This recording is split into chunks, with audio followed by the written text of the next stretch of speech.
Hello नमस्कार, मैं हूँ शेषराज और फिर हम आपके सामने एक नया चैप्टर लेकर के हाजिर है। चैप्टर का नाम है around the world from class 5th English marigold. ये थर्ड लास्ट चैप्टर है इंग्लिश का। इससे पहले हम निंगथाओ, हु विल बी निंगथाओ, उससे पहले मालू भालू, और फिर ये तीसरा लास्ट का चैप्टर है जिसका नाम है अराउंड द वर्ल्ड। आइए सबसे पहले जान लेते हैं summary. Around the World is a story about Mr. Phileas Fogg and his journey of the world with his companion Passepartout.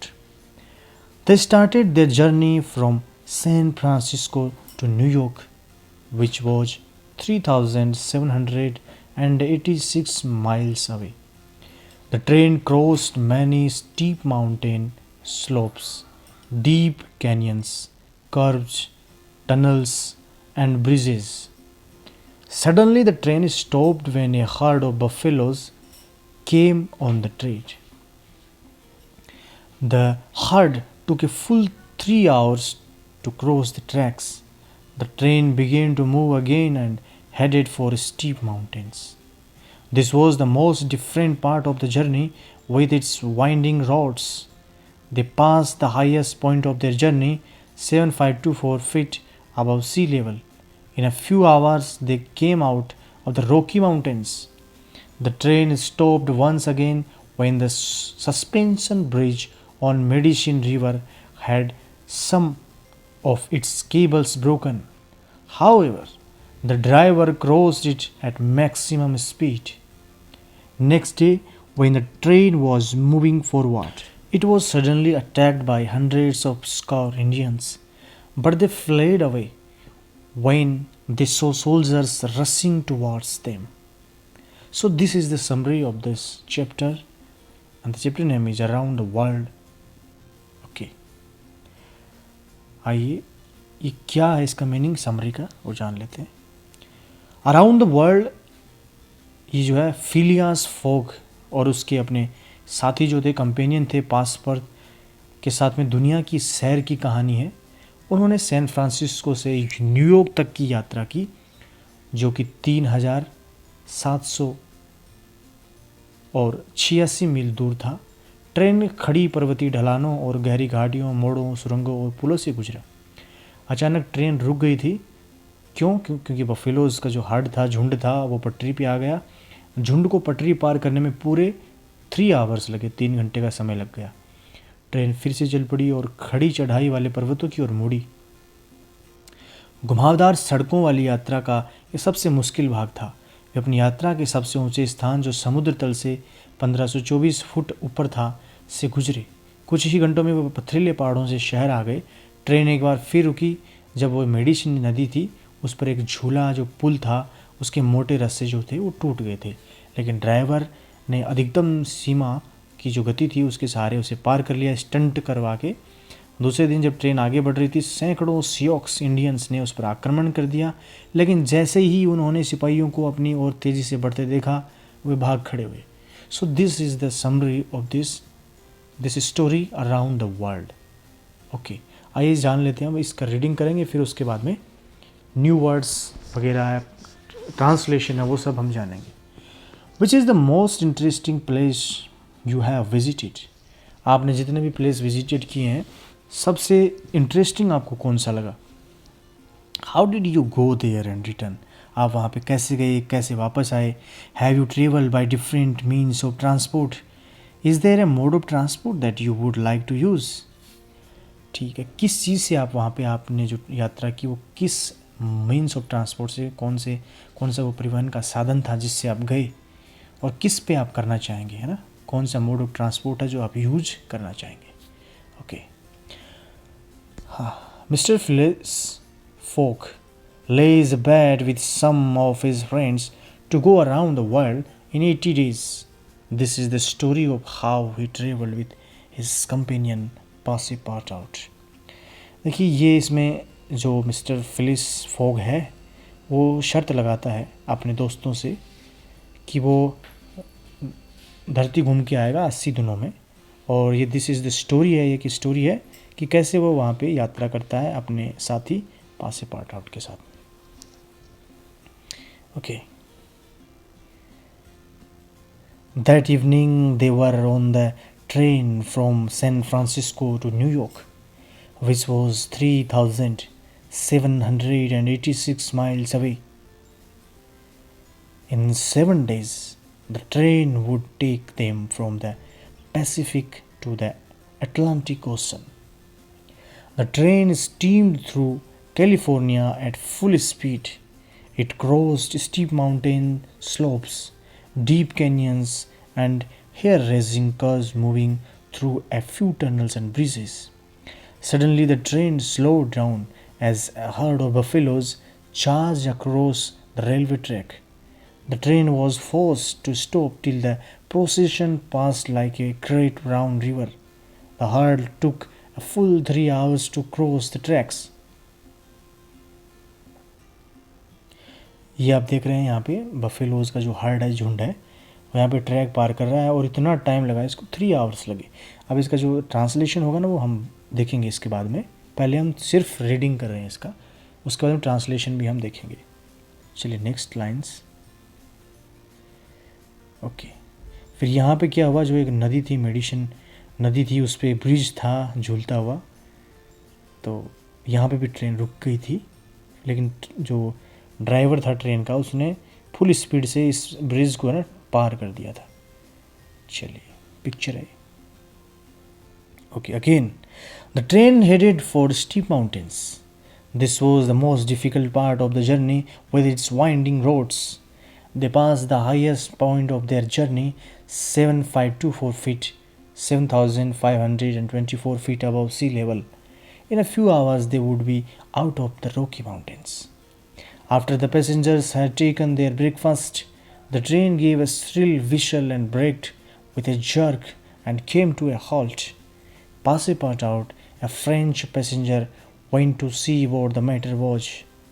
There was nothing to be seen. The train had halted in the middle of nowhere. Okay. So now we are reading only.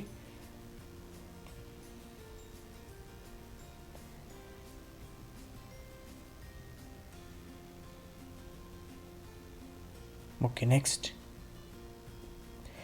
No station in sight. He heard of the signalman say the train can't go on. The bridge near Medicine Bow won't support the weight. It was a suspension bridge and some of its cables were broken. The driver of the train said, "Perhaps there is a chance of getting across the bridge by letting the train proceed at maximum speed." "All aboard," said the conductor. The passengers got on the train and the driver reversed the train for nearly a mile. Then he gave another whistle. The train began to move forward so fast that it was frightening. The passengers had the feeling that the train was not resting on the tracks but was floating through air as the engine shrieked and the train. They were over the bridge in a flash. मतलब वो जो medicine जो river थी वहाँ पे उसके ऊपर जो एक ब्रिज बना हुआ था, झूलता हुआ टूटा सा ब्रिज था, वहाँ पे ट्रेन रुक गई. और फिर जो कंडक्टर था उससे कहते सुना कि हो सकता है अगर इसको फुल स्पीड से मैक्सिमम स्पीड में इसको ले जाया जाए तो पार कर सकते हैं. Okay. As soon as they passed over the Medicine River, the bridge crashed down into the raging water below. The train continued its course that evening without interruption. As the train moved forward the next day, it was suddenly attacked by hundreds of Sioux Indians, a tribe of native Red Indians. Many of them appeared from all sides, jumped on to the moving train and pulled themselves up the steps. They were armed with rifles. Some of the travelers had revolvers. They defended. Okay. एक बार पुनः देख लीजिए वहाँ से. As soon as they passed over the Medicine River, The breeze crashed down into the raging water below. The train continued its course that evening without interruption. जो ही उन्होंने वो जो पुल वो पार किया था मैक्सिमम स्पीड में, जो ही पार किया पीछे से वो जो पुल था वो पानी के अंदर बह गया.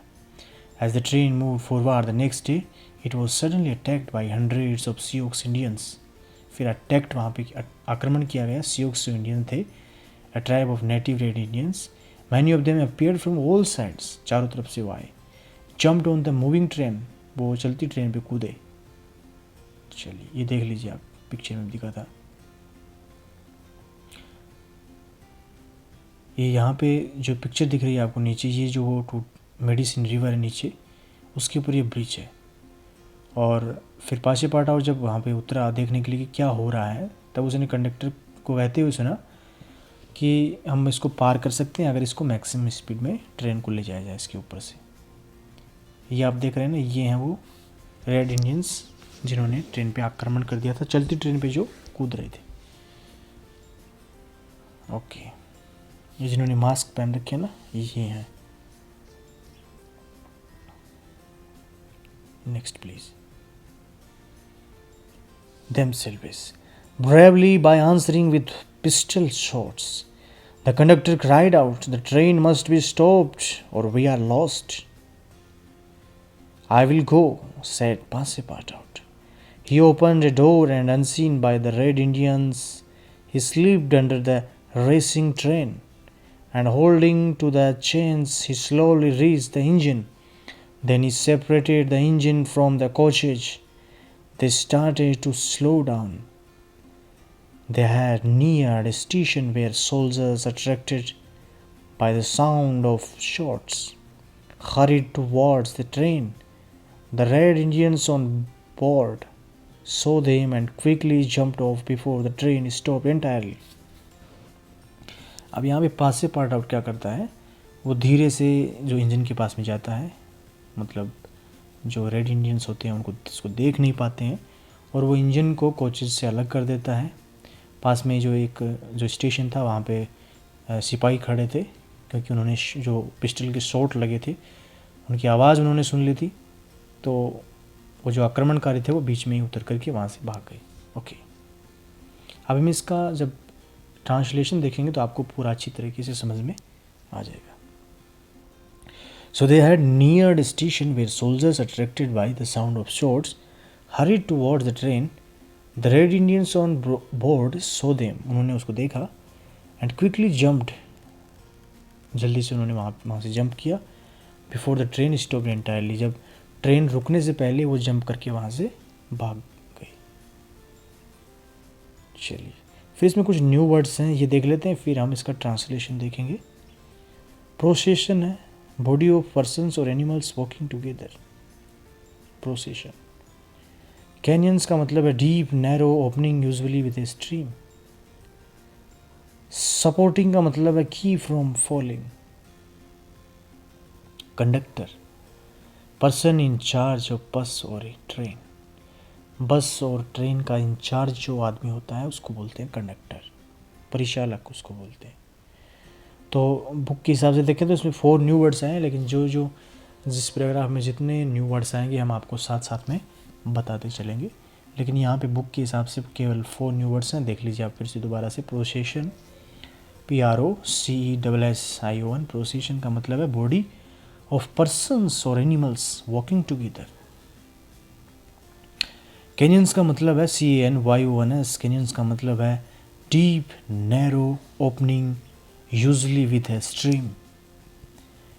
एंड थर्ड नंबर जो न्यू वर्ड है वो है सपोर्टिंग. सपोर्टिंग का मतलब है keep from falling. And last है conductor, person in charge of bus और ए ट्रेन. एक बस का या फिर ट्रेन का इंचार्ज जो आदमी होता है उससे बोला यहाँ पे कंडक्टर. ओके, आइए अब देख लेते हैं इस चैप्टर को अच्छे से ट्रांसलेशन के साथ में. सबसे पहले Mr. Phileas Fogg lays abed with some of his friends to go around the world in 80 days. This is the story of how he traveled with his companion Passepartout. That evening they were on the train from San Francisco to New York, which was 3,786 miles away. In 7 days, the train would take them from the Pacific to the Atlantic Ocean. The train steamed through California at full speed. It crossed steep mountain slopes, deep canyons, and hair-raising curves, moving through a few tunnels and bridges. New words इसमें आए हैं। Bat, bat का मतलब है शर्त लगाई उन्होंने। Companion का मतलब है दोस्त से, है ना, कंपेनियन। स्टीम्ड का मतलब है गुजरी, पास्ट। और केन्स का मतलब है पासेज, यानी घाटियाँ जो हैं, केन्स। टनल्स का मतलब है सुरंग, जो अंडरग्राउंड पासेज होते हैं, सुरंग होती हैं। इसका मीनिंग क्या है? मिस्टर जो फिलियास था, उसने अपने कुछ दोस्तों से 80 दिनों में पूरी दुनिया की यात्रा करने की शर्त रखी कि वो 80 डेज में पूरी दुनिया की यात्रा करेगा। और ये कहानी है कैसे अपने मित्र पासेपार्ट जो था उसके साथ में यात्रा की 80 दिन में। और उस शाम वे सैन फ्रांसिस्को से न्यूयॉर्क जाने वाली ट्रेन में थे, जो 3,786 मील दूर था। वहाँ से 7 दिनों में ट्रेन उनको प्रशांत महासागर से अटलांटिक जो ओशन है वहाँ ले जाएगी। ट्रेन कैलिफोर्निया से पूरी गति से गुजरी। उसने खड़ी पर्वतीय ढलानों, गहरी घाटियों, रोंगटे खड़े करने वाले मोड़ों, कुछ सुरंगों और पुलों से गुजरते हुए पार किया। तो बहुत ही कठिन रास्ता था वो। स्टीप माउंटेन थे, स्लोप्स, डीप केन्स थे, हेयर रेजिंग कर्व्स थे, वहाँ पे रोंगटे खड़े करने वाले मोड़ थे, है ना, हेयर रेजिंग कर्व्स। कुछ टनल्स थी, सुरंगें थी, ब्रिजेस भी थे, वहाँ पे पुल भी थे।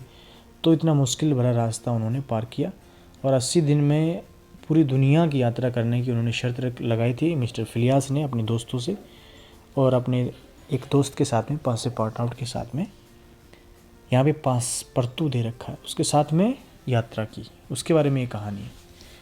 Suddenly the train slowed down as a herd of buffaloes charged across the railway track. The train was forced to stop till the procession passed like a great brown river. The herd took a full 3 hours to cross the tracks. Night had fallen by the time the train could move again. The train had headed for the steep mountains. This was the most difficult part of the journey, with its winding roads. They passed the highest point of their journey, 7,524 feet above sea level. In a few hours, they would be out of the Rocky Mountains. After the passengers had taken their breakfast, the train gave a shrill whistle and braked with a jerk and came to a halt. Passepartout out. A French passenger went to see what the matter was. There was nothing to be seen. The train had halted in the middle of nowhere. There was no station in sight. अब इस paragraph में कौन कौन से new word आए हैं वो देख लीजिए। प्रोसेशन बता चुके हैं आपको। प्रोसेशन जुलूस, मतलब बॉडी ऑफ ए पर्सन और एनिमल, जुलूस। स्टीप का मतलब है तेज ढाल। स्टीप होते हैं ना, स्टीप माउंटेन, तेज ढलान होती है जिनमें। SHRILL, श्रिल का मतलब था कर्कश, मतलब कानों को जो अच्छी ना लगे ऐसी आवाज़। जर्क का मतलब है झटका। ओके, होल्टेड का मतलब है रुका। होल्ट का मतलब ठहराव, रुकना। आइए, suddenly the train slow down as a herd of buffalo charge across the railway track. अचानक जो ट्रेन रुकी। क्यों रुकी? क्योंकि एक हर्ड, अब देखिए, मतलब जो अगर पशु है, बफेलो है, उसका झुंड अगर है हम तो उसको हर्ड बोलेंगे। अगर बर्ड्स का झुंड है तो उसको हम फ्लोक बोलते हैं ना, फ्लोक ऑफ बर्ड्स। तो इस प्रकार से एक बफेलोज जो भैंस थी उनका एक झुंड आ गया था ट्रैक पे, और बहुत देर लगी उनको क्रॉस करने में, लगभग 3 घंटे का समय उस जो भैंसों का जो झुंड था, हर्ड था, उसको लगे। तो अचानक ट्रेन की गति जो धीमी हो गई थी, स्लो हो गई थी, क्योंकि बफेलोज का झुंड आ गया था, धावा बोल दिया था। ट्रेन को रुकने के लिए विवश होना पड़ा, तब तक कि उनका झुंड विशाल भूरी नदी की तरह गुजर नहीं गया। और बफेलोज का झुंड को पूरे 3 घंटे पटरी पर पार करने में लगे। जब तक ट्रेन फिर से चले, रात हो गई। ट्रेन जो है खड़ी चढ़ाई वाले पहाड़ की ओर बढ़ी। घुमावदार सड़कों वाली यात्रा का यह सबसे मुश्किल भाग था, है ना। वाइंडिंग रोड्स थी। वे अपनी यात्रा के सबसे ऊंचा जो पॉइंट था समुद्र तल से, उसकी जो ऊंचाई थी वो थी 7524 फीट। वहाँ से वो गुजरे और कुछ ही घंटों में वो पथरीले पहाड़ों के बाहर आ गए। पथरीले पहाड़ थे वहाँ पे आ गए। और उसके बाद में यात्रियों के नाश्ता करने के बाद ट्रेन ने एक कर्कश सीटी बजाई, है ना। श्रिक विशल जो वो थी वो बजाई, श्रिल विशल, कर्कश, कानों को अच्छी न लगने वाली, झटके के साथ में, जर्क के साथ में। और पास से पार्ट और जो था वो एक फ्रांसीसी यात्री था, उसने वो नीचे उतरा देखने के लिए कि क्या बात है, वो रुक क्यों गई, अचानक ऐसे झटका क्यों मारा। वहाँ कुछ भी दिखाई नहीं दे रहा था। ट्रेन एक सुनसान स्थान में रुकी थी, वहाँ पे कोई स्टेशन भी नहीं था। तो मुश्किल से तो चली थी, है ना, झुंड आ गया था भैंसों का। और जो ही फिर वो चली तो रात हो गई, ठीक है। फिर पास से पार्ट आउट मतलब जो ट्रेन थी वो झटके के साथ में उसने विशल दी। पास से पार्ट आउट जो था वो नीचे उतरा देखने के लिए कि क्या हुआ। उसने देखा तो वहाँ पे कुछ भी नहीं दिखाई दिया उसको, कोई स्टेशन वहाँ पे नहीं था जहाँ पे वो ट्रेन रुकी थी। He heard the signal man से, उसने सुना, जो सिग्नल मैन था ना वो कह रहा था, the train can't go on, अब ट्रेन आगे नहीं जा सकती। द ब्रिज नियर मेडिसिन बो वॉन्ट सपोर्ट द वेट, वो जो मेडिसिन बाव के पास में वाला जो पुल है वो भार को सहन नहीं कर पाएगा, वेट को सहन नहीं कर पाएगा वो। It was a suspension bridge and some of its cables were broken, suspension है, इसकी जो कुछ जो मोटे रस्से हैं वो टूटे हुए हैं। ये झूलता हुआ पुल है, कभी भी टूट सकता है, सस्पेंशन है इसकी, क्योंकि जो मोटे जो रस्से हैं इसके वो टूटे हुए हैं कई सारे। The driver of the train said, और जो ट्रेन का ड्राइवर था उसने क्या कहा, perhaps there is a chance of getting across the bridge by letting the train proceed at maximum speed. Driver कह रहा था कि शायद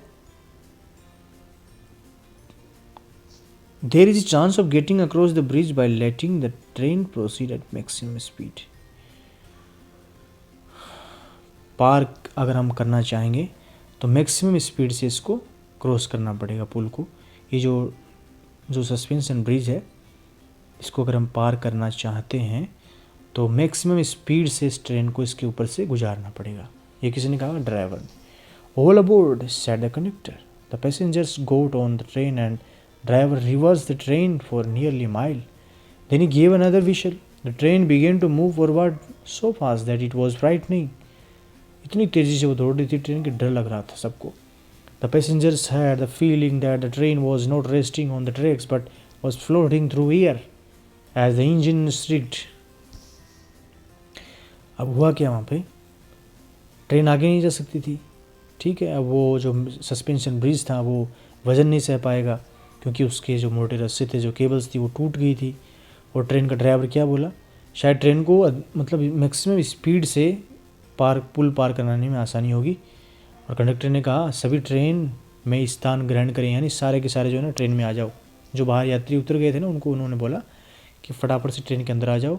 और ड्राइवर ट्रेन को करीब 1 मील पीछे ले गया, रिवर्स में ले गया उसको, लगभग 1 मील। उसके बाद में उसने दूसरी सीटी दी ट्रेन ने। ट्रेन इतनी तेज़ गति से चलने लगी, वो इतनी स्पीड में थी ट्रेन कि लग रहा था कि ट्रेन पटरी पर नहीं टिक रही बल्कि हवा में तैर कर आगे बढ़ रही है, इतनी तेज़ी से चल रही थी। जैसे इंजन ने चीख मारी और ट्रेन हिली, वे क्षण भर में पुल पार कर लिए, मतलब मैक्सिमम स्पीड से उन्होंने पुल को पार किया।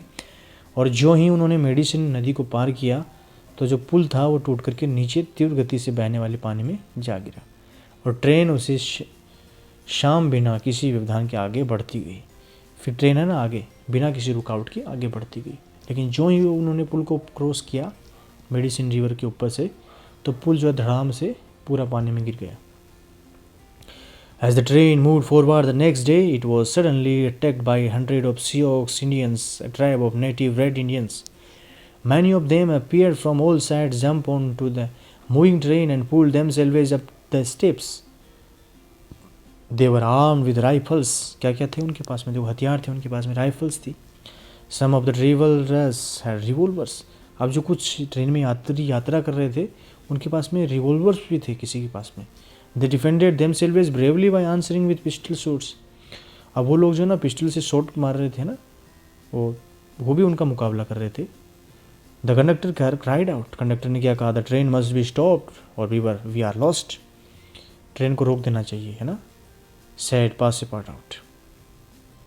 ही opened a door and unseen by the red Indians, he slipped under the racing train and holding on the chains he slowly reached the engine। अब इसमें देखिए न्यू वर्ड क्या आए हैं। डिफेंडेड का मतलब है सेव्ड, बचाए। रेसिंग का मतलब है RACING, रेसिंग मतलब दौड़ते हुए, रस्सी, रनिंग। हरिड का मतलब है दौड़े।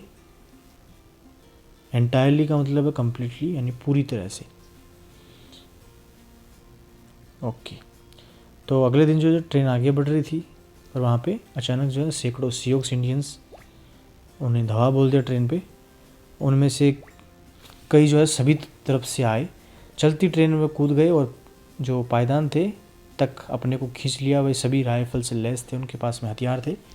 कुछ यात्रियों के पास रिवॉल्वर भी थे। उन्होंने बड़ी बहादुरी से पिस्तौल की गोलियां चलाकर अपनी रक्षा डिफेंड किया। कंडक्टर चिल्ला उठाओ, ट्रेन को रोक दो अन्यथा हम लोग मारे जाएंगे। कंडक्टर ने क्या कहा कि train must be stop, train को रोक दो अन्यथा हम लॉस्ट, हारे जाएंगे, मर जाएंगे। मैं जाऊंगा। पांच पार्ट आउट जो था उसने कहा कि मैं जाऊंगा। उसने एक दरवाज़ा खोला और रेड इंडियंस की नज़रों से बचकर चलती ट्रेन के नीचे फिसल गया और जंजीर को पकड़े हुए धीरे धीरे इंजन तक पहुंच गया, जैसा फिल्मों में होता है ना। फिर उसने इंजन को डिब्बों से अलग कर दिया। धीरे धीरे उनकी गति कम पड़ने लगी। जो कोचेस थे ना उनको उसने इंजन से अलग कर दिया। वे एक स्टेशन के समीप पहुंच गए जहां सिपाही गोलियों की आवाज़ सुनकर ट्रेन की ओर दौड़ पड़े थे। ट्रेन में सवार रेड इंडियंस ने उन्हें देखा और वो पूरी तरह वहाँ से उतर करके, जो ट्रेन रुकी नहीं उससे पहले उतर करके वो भाग गए वहाँ से। इस प्रकार से पासेपार्ट आउट ने सारे पैसेंजर की जो है डिफेंड किया सुरक्षा के लिए। अब देखिए यहाँ पे कुछ क्वेश्चन है। Which tribe of red Indians attack the travellers, कौन सी वो ट्राइब थी जिन्होंने ट्रेवलर्स पर अटैक किया। Which was the highest point of their journey, कौन सा पॉइंट था वो highest. Why did the train stop the first time, सबसे पहले ट्रेन क्यों रुकी। How many days would it take for the train to reach New York, New York पहुंचने में इस ट्रेन को कितना समय लगेगा। Take the correct answer. First time the train stop was because, सबसे पहले ट्रेन रुकी क्योंकि क्या था वहाँ पे, herd of buffaloes was passing. आइए फिर इनको देख लेते हैं। पहला प्रश्न है which tribe of red Indians attack the travellers. So the Sioux tribe of red Indians attacked the travellers, Sioux tribe थी ना वो। Question number 2, which was the highest point of their journey. The highest point of their journey was 7524 feet above the sea level, तो ये था 7524। Why did the train stop the first time, सबसे पहले प्रथम बार ट्रेन क्यों रुकी। The train stopped the first time when a herd of buffaloes began to cross the railway track, क्योंकि एक बफेलोज का हर्ड आ गया था जो रेलवे ट्रैक को पार कर रहा था। लगभग 3 आवर्स उसने लिए पार करने में। How many days would it take for the train to reach New York, New York पहुंचने में कितना समय लगेगा। The train would take 7 days to reach New York, train को जो है 7 दिन का समय लगेगा न्यूयॉर्क पहुंचने में।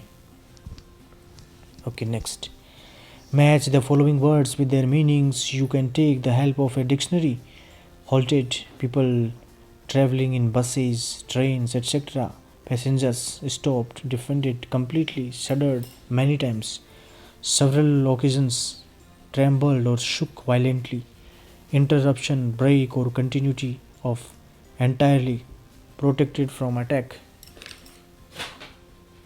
ओके, आंसर देख लेते हैं इनका। तो halted का मतलब क्या है, हमने पढ़ा था stopped यानी रुकना, ठहराव। Passengers, people travelling in buses और ट्रेन्स, जो बस ट्रेन में यात्रा करते हैं, पैसेंजर। डिफेंडेड का मतलब हमने पढ़ा था प्रोटेक्टेड फ्रॉम अटैक, आक्रमण से खुद को सुरक्षित रखना। शडर्ड का मतलब है ट्रेम्बल्ड और शुक वायलेंटली। सेवरल ओकेजन का मतलब है मैनी टाइम्स, बहुत बार। इंटरप्शन का मतलब है break the continuity of, interruption है ना। ओके, एंटायरली मतलब कंप्लीटली, मतलब पूरी तरीके से। The train steamed forward at full speed, the train headed for the steep mountains, find 5 more such words from the lesson. तो क्रॉस्ड है, क्रॉस किया उसने, charged, past, reversed, shrieked. Next, from the text find 3 more describing words like the ones given below in the example. Steep mountain, slopes, thrill, whistle. Deep canes था, maximum speed था, hair raising, curves, रोंगटे खड़े करने वाले है ना, मोड़ थे, रैगिंग, वाटर था। Find the opposite of the following words from the text. Minimum speed, maximum speed, move forward, reverse, train को रिवर्स किया था ना 1 मील पीछे। डिसअपियर्ड का मतलब अपीयर्ड, डिसअपियर्ड मतलब गायब होना, अपीयर का मतलब प्रकट होना। क्लोज्ड का मतलब बंद करना, ओपन का मतलब खोलना। लोवेस्ट का मतलब सबसे नीचे, और हाईएस्ट का मतलब सबसे ऊपर। ओके, तो इस प्रकार से ये ऑपोजिट वर्ड हो गए, और ऊपर कुछ डिस्क्राइबिंग वर्ड्स हमसे पूछे थे वो हुए। चलिए उसके बाद में देखते हैं next question. In the lesson, you will find many words that describe sounds like whistling, roaring, breaking, crashing, ragging. Can you list the things these sounds are related to? Sounds, things associated है ना। whistle, wind, policeman, policeman के पास में रहती है ना whistle, और जब हवा चलती है तो उससे भी सीटी की सी आवाज़ आती है ना। roaring, लाइन, गन, रोर की आवाज़ आती है ना, शेर जो दहाड़ता है उसकी आवाज़ को रोर बोलते हैं ना, दहाड़ना। ब्रेकिंग, कार और ट्रक के ब्रेक होते हैं ना, ब्रेक मारना। क्रैशिंग, एरोप्लेन क्रैश होता है। रैगिंग, वाटर्स, स्टॉर्म, ओके, तूफान आता है या पानी से संबंधित रैगिंग। उसके बाद में देखिए नीचे एक मैप दिया गया है, रीडिंग मैप। आपको मैप पढ़ना है और उसके बाद में उसके आंसर देने हैं। आइए देखते हैं। Reading map. Look at the view of the classroom from above. Now answer the following. You can use words like front, back, left and right. How many doors and windows are there in the classroom? इस classroom में कितने doors हैं, कितने Windows हैं, देखिए आप। तो बिल्कुल यहाँ पे लिखा हुआ है, डोर लिखा हुआ है। देख लीजिए आप कितने विंडोज़ हैं, कितने डोर्स हैं इसमें। ठीक है, ओके। फिर है where are the blackboard and the cupboard. Blackboard कहाँ पे और कपबोर्ड कहाँ पे है ना। राइट लेफ्ट इसका इस्तेमाल कर सकते हैं, बैक का, फ्रंट का। तो कहाँ पे दिख रहा है आपको ब्लैक बोर्ड, देख लीजिए। ओके, यहाँ पे बच्चे बैठे ना, आगे चेयर डली हुई है, फिर टीचर्स टेबल है। तो ब्लैक बोर्ड किस तरफ है वैसा आप राइट लेफ्ट कर दीजिए। फिर how many rows of desk, कितनी लाइनें हैं। तो there are 2 windows and on the right side and 1 window and 1 door on the left side. फिर ब्लैक बोर्ड कहाँ पे है, is in front of classroom on the left side, left side में है। फिर उसके बाद में there are 2 rows of desk in the middle and 2 in the back rose. 2 middle में है, 2 बैक में है। चलिए next. There are dash trees between the classroom and the playground. जो क्लासरूम है और प्लेग्राउंड है उसके बीच में पेड़ हैं, है ना। फिर दूसरा है the dash trees line the passage. फिर many side of playground, many dash side of the playground. Okay, इनका आंसर भी देखते हैं हम। तो पहले ये जो मैप था ना, मैप रीडिंग होता है। चलिए नीचे वालों का आंसर हम देखते हैं आगे। ओके, तो नीम हो गया पहले में, फिर दूसरे में मैंगो हो गया। क्लासरूम और प्लेग्राउंड के बीच में नीम का ट्री है। ओके, फिर मैंगो ट्री कहाँ पे है देख लीजिए आप। और उसके बाद में गुलमोहर का पेड़ है, तीसरे में गुलमोहर आएगा। चलिए, use the side map to answer the questions. ये जो साइड मैप है इसको यूज़ कीजिए क्वेश्चन का आंसर देने में। तो इसमें मैप रीडिंग भी आपकी। चलिए देख लेते हैं।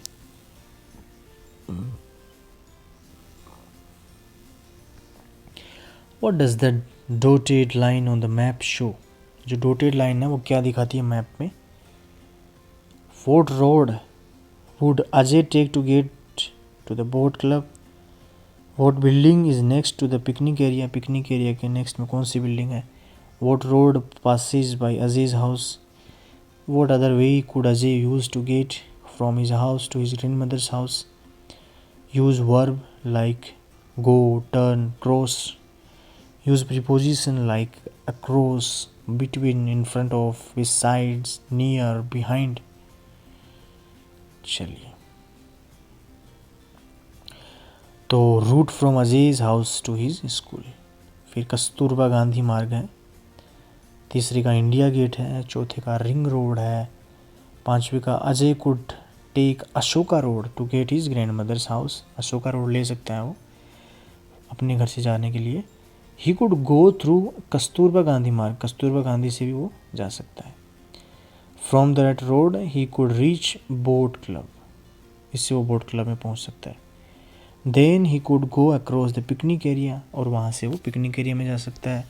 From there he could turn right after walking a few steps and reach his grandmother's house. तो इस प्रकार से वो अपनी ग्रैंड मदर्स के घर में पहुँच जाएगा। सबसे पहले वो अशोका रोड लेगा अपनी ग्रैंड मदर के पास पहुँचने के लिए, फिर कस्तूरबा गांधी मार्ग से जाएगा, बोट क्लब पहुँचेगा। ठीक है, इस प्रकार से वो पहुँचेगा। फिर नेक्स्ट है day by day I float my paper boats one by one down the running stream in big black letters I write my name on them and the name of the village where I live I hope that someone is in some strange land will find them and know who I am I load my little boats with shiuli flowers from our garden and hope that these blooms of the dawn will be carried safely to land in the night. Rabindranath Tagore. Discuss with you, partner, how you would send a similar message to someone. Would write a similar message on a piece of this paper, then I would wrap it in a small poly bag and send it.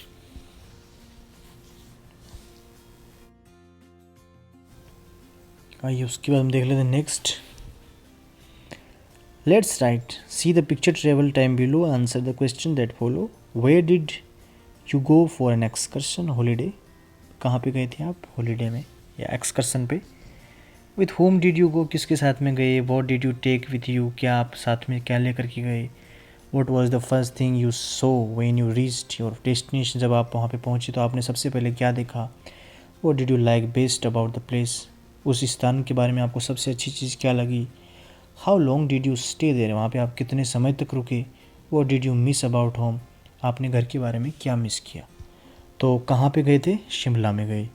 किसके साथ गए, parents and sibling के साथ में। अच्छा, क्या लेके गए साथ में, वार्म क्लोथ्स, सम ईटेबल्स, कैमराज, मेडिसिन्स, है ना, कुछ खाने की चीज़ें, कैमरा लेके गए, दवाइयाँ लेके गए। फिर वहाँ पे सबसे पहले आपने क्या देखा, तो टॉल माउंटेन्स देखे वहाँ पे। सबसे अच्छा वहाँ उस जगह के बारे में आपको क्या लगा, तो क्लाइमेट वहाँ पे अच्छा था, नेचुरल सीनरी अच्छी थी वहाँ पे। कितने समय रुके वहाँ पे आप, तो 3 डेज़ तक रुके, है ना। घर के बारे में आपने क्या मिस किया, तो होम मेड फूड, यानी घर में जो खाना बनता है वो हमने वहाँ पे पिकनिक में या एक्सकर्शन में, हॉलीडे में वहाँ पे गए थे, वो मिस किया। चलिए नेक्स्ट देखते हैं। Make sentence using 2 new words which you have learnt in the lesson. Suspension bridge, defend it. Which do you think would be more fun, traveling by aeroplane or sailing on a ship? Right. Sailing on a ship would be more fun because I love to be in the touch of water. ठीक है, अच्छा, मतलब ज़्यादा आपको ये लगेगा, more fun जो है, ज़्यादा मज़ा किस में आएगा, तो ये बोल रहा है हमें ज़्यादा मज़ा जहाज में आएगा, शिप में आएगा। फिर in the blanks choosing group words from box. The travellers rested under the clump of trees. The dash sang beautifully, the choir group. The dash of flowers was lying on the table. Bunch of flowers. The girl looked up at the dash of stars, तो cluster of stars. The dash of robbers escaped band. The hunter shot at the flock of birds. बताया था ना आपको, मतलब झुंड जो होता है ना वो अलग अलग बोलते हैं. जैसे पेड़ों के झुंड को हम क्लम्प बोलेंगे, फिर द कोयर सेंग ब्यूटीफुली, और फ्लावर्स के को बोलेंगे हम बंच बोलेंगे. Girls looked up at the stars को हम क्लस्टर बोलेंगे. रोबर्स का जो झुंड होगा उसको हम बैंड बोलेंगे. बर्ड्स का जो झुंड होगा उसको हम फ्लोक बोलेंगे. इस प्रकार से ये था आपका चैप्टर अराउंड द वर्ल्ड, जिसमें मिस्टर फिलियास ने अपने दोस्तों के साथ में शर्त लगाई थी कि वो 80 डेज़ में पूरी दुनिया के चक्कर लगाएगा. और उसका दोस्त होता है एक पास पार्ट आउट, जो कि ट्रेन में जाते हैं, फिर हेल्प भी करता है बाकी पैसेंजर्स की वो. ओके, तो हमने आपको पूरा चैप्टर बताने की कोशिश की, जिसमें समरी आपको बताया हमने, रीडिंग किया, न्यू वर्ड्स, ट्रांसलेशन, और सारे इसमें जितने भी क्वेश्चन आंसर थे वो हमने आपके सामने रखे. कैसा लगा ज़रूर बताइएगा. Thank you so much. मैं आशीष राज फिर आपके सामने नया चैप्टर लेके आऊँगा. तब तक के लिए शुक्रिया. Bye bye.